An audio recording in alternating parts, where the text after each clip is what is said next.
बच्चों, ऑनलाइन कक्षा में आपका स्वागत है। आज मैं हिंदी साहित्य की पुस्तक से पाठ 4 कुछ नहीं का अध्ययन कराने जा रही हूँ। आइए बच्चों, अब हम इस पाठ में पढ़ते हैं कि कैसे बुद्धिमान और चतुर व्यक्ति हर समस्या का हल हंसते हंसते निकाल लेते हैं। किसी का बुरा सोचने वाले का कभी भला नहीं होता। बच्चों, बुद्धिमान व्यक्ति मुसीबत में भी कोई ना कोई रास्ता निकाल ही लेते हैं। ये पाठ 4 है, कुछ नहीं। तो आइए बच्चों, अब हम इसको पढ़ते हैं। विजयनगर के राजा कृष्णदेवराय के दरबार में तेनाली रामन सम्राट के बहुत निकट माने जाते थे। इस कारण बहुत से लोग उससे ईर्ष्या करते थे। ऐसे ही एक ईर्ष्यालु थे रघु फल वाला। वह फलों का व्यापार करता था और बाजार में उसकी बहुत बड़ी दुकान थी। जो तेनाली रामन थे वो सम्राट के बहुत निकट माने जाते थे और बहुत सारे लोग उससे जलते थे। वैसे ही एक रघु फल वाला था। वो फलों का व्यापार करता था और बाजार में उसकी बहुत बड़ी दुकान थी।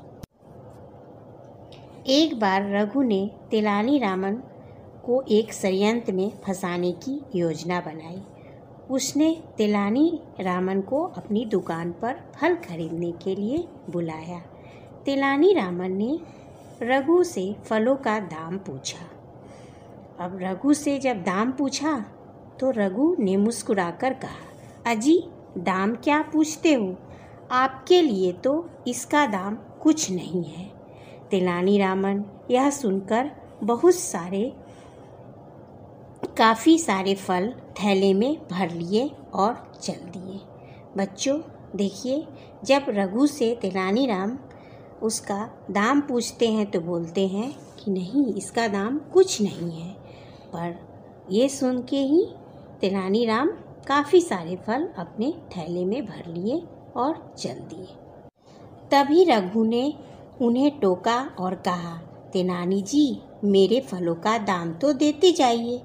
बच्चों देखिए, अभी तो तेनाली राम बोले कि इसका दाम क्या है, तो उन्होंने कहा कि कुछ नहीं। और जब तेनाली राम फल लेकर जाने लगे तो बोले कि अजी मेरा दाम तो देते जाइए। दुकानदार की बात सुनकर तेनाली राम परेशान हो उठे। वो बोले, भाई अभी तो तुमने कहा कि फलों का दाम कुछ नहीं है, अब क्यों अपनी बात से पलट रहे हो?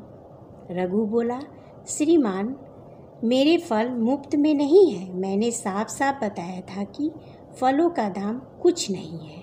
अब सीधी तरह मेरे फलों का दाम कुछ नहीं दे दीजिए, वरना मैं राजा कृष्णदेवराय के पास फरियाद लेकर जाऊंगा और आपको दंड दिलाऊंगा। तेनाली रामन परेशान हो उठते हैं, बोलते हैं, अभी तो उसने कहा था कि फलों का दाम कुछ नहीं है, लेकिन अब जाने लगते हैं तो बोलता है कि अरे मेरे फल मुफ्त में नहीं है। मैंने साफ साफ बताया था कि फलों का दाम कुछ नहीं है।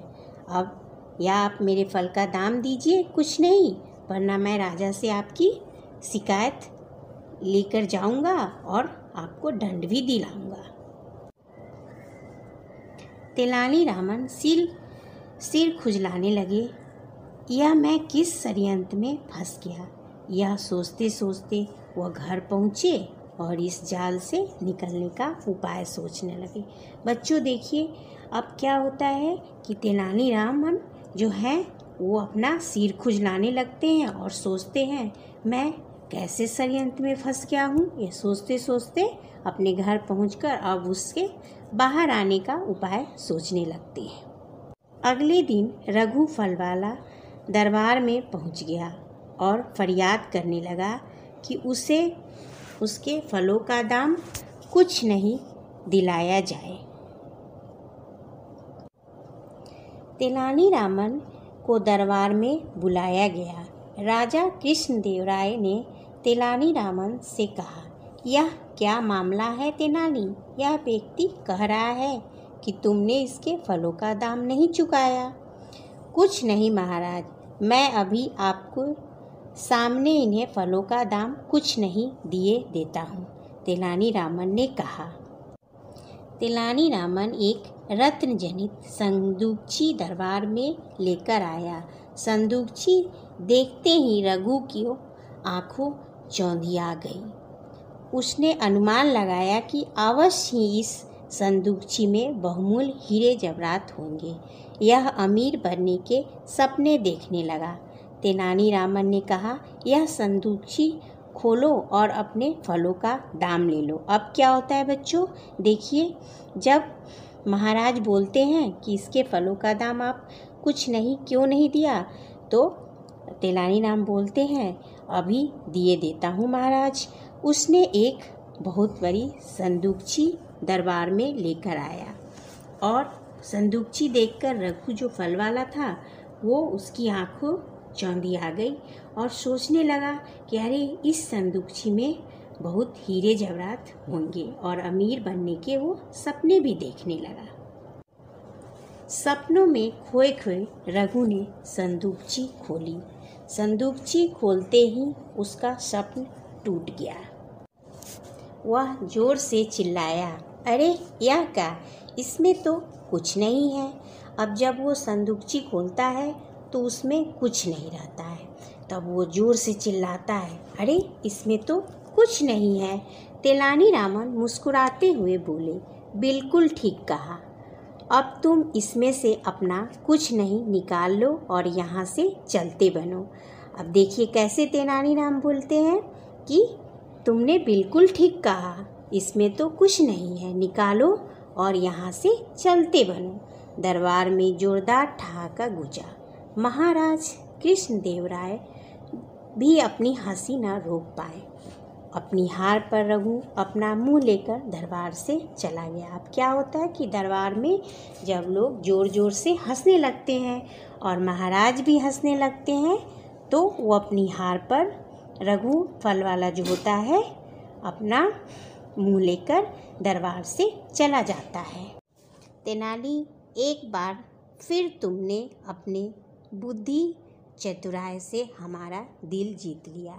यह कहते हुए महाराज कृष्णदेव ने अपने गले से मोती का हार उतारकर तेनाली को दे दिया। अब देखिए बच्चों क्या होता है, जब दरबार में सब लोग हंसने लगते हैं तो राजा भी अपनी हंसी नहीं रोकते हैं और रघु अपना मुंह लेकर दरबार से चला जाता है। और जो राजा है वो बोले कि तेनाली, तुम अपनी बुद्धि की चतुराई से और अपनी होशियारी से हमारा दिल एक बार फिर तुमने जीत लिया। और वो अपने गले की मोती उतार कर तेनालीराम को दे देते हैं। तो बच्चों, जानते हैं मनुष्य के पास बुद्धि बल से बढ़कर श्रेष्ठ कोई दूसरी चीज़ नहीं होती है, और जिसके पास बुद्धि है वही बलवान होता है बच्चों। चलिए, अब ये पाठ आपका यही समाप्त होता है बच्चों, और इस पाठ को आप ज़रूर पढ़िएगा। धन्यवाद बच्चों।